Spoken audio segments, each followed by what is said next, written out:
In this video, we learn how to evaluate limits of polynomial and rational functions. So we start by proving a quick theorem for limits of polynomials and rationals, and then we give a couple examples of how to apply it.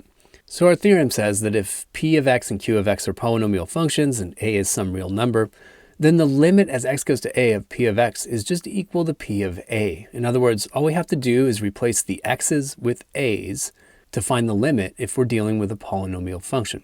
And we get a similar statement for rational functions. If we have a rational function defined by p of x over q of x, just a quick reminder, a rational function is just a fraction of two polynomials, then all we have to do is replace the x's with a's again. But we have to add a little warning here that we can't have a zero denominator. So q of a has to not be equal to 0 for us to do this.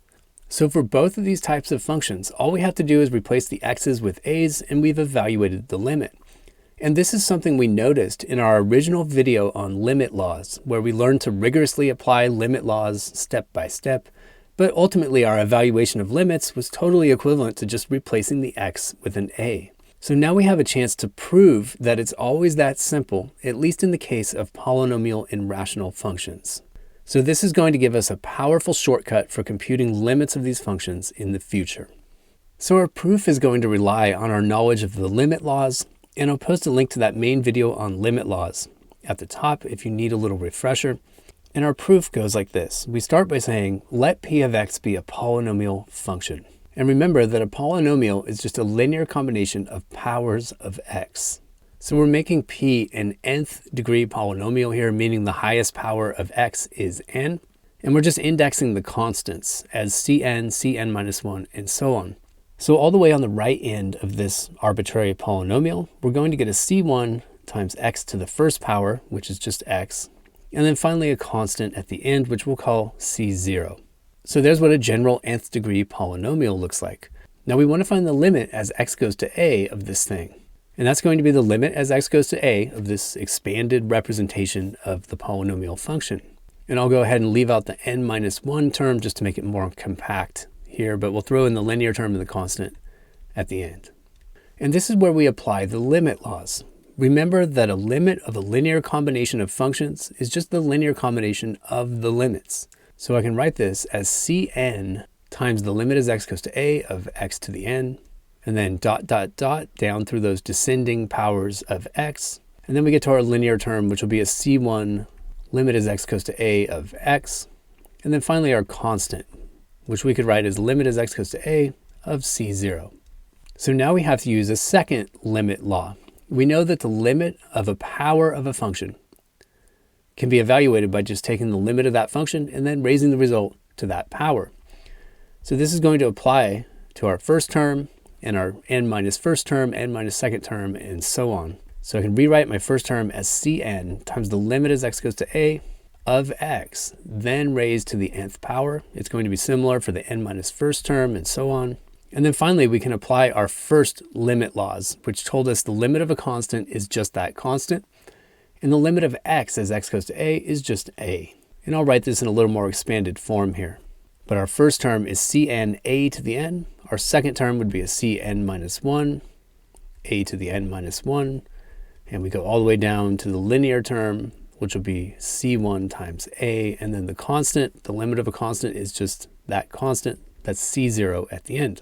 And then we notice that if we look back at our original definition of our polynomial, this is just p of a. In other words, we just replaced all the x's with a's. So there's the proof of the first part of our theorem. If you evaluate a limit of a polynomial function, you just replace all the x's with a's and you're done. Now the second claim in our proof is that the same thing works for rational functions. And this is just a really quick corollary of the first conclusion. So we're evaluating the limit as x goes to a of this rational function, in other words, a fraction made out of polynomials, and those are p of x and q of x.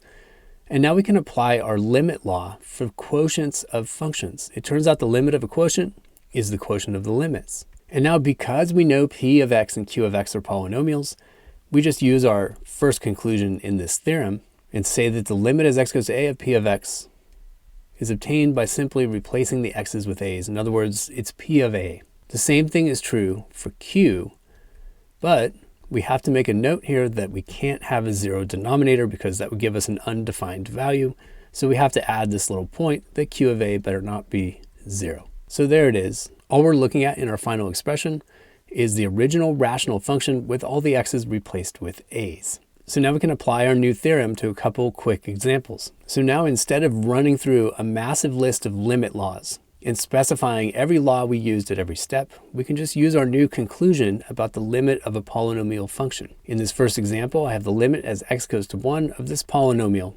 And I didn't write it in descending order. I just wanted to kind of mix it up to make it look a little more interesting. But it is a polynomial, meaning it's just a linear combination of powers of x. And now we know all we have to do is replace all the x's with 1s. So evaluating powers of 1 is going to be trivial. And this is really just 5 minus 3 plus 4 minus 1. And 5 minus 3 is 2. I add 4 to it and get 6. I subtract 1 and I get 5. In our next example, we have a rational function. But we showed that the evaluation of a limit of a rational function is just as simple as it was for polynomials. I just replaced the x's with the limiting value, which again is 1 in this example.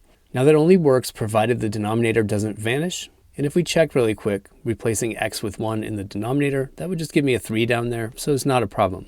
So we simply replace x with 1 in our numerator. Again, I'm just trying to be very systematic here by showing the replacements with 1, even though I know multiplication by 1 is trivial.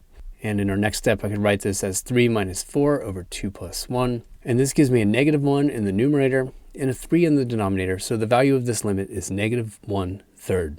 Now this last example begs the question, what happens if the denominator is 0?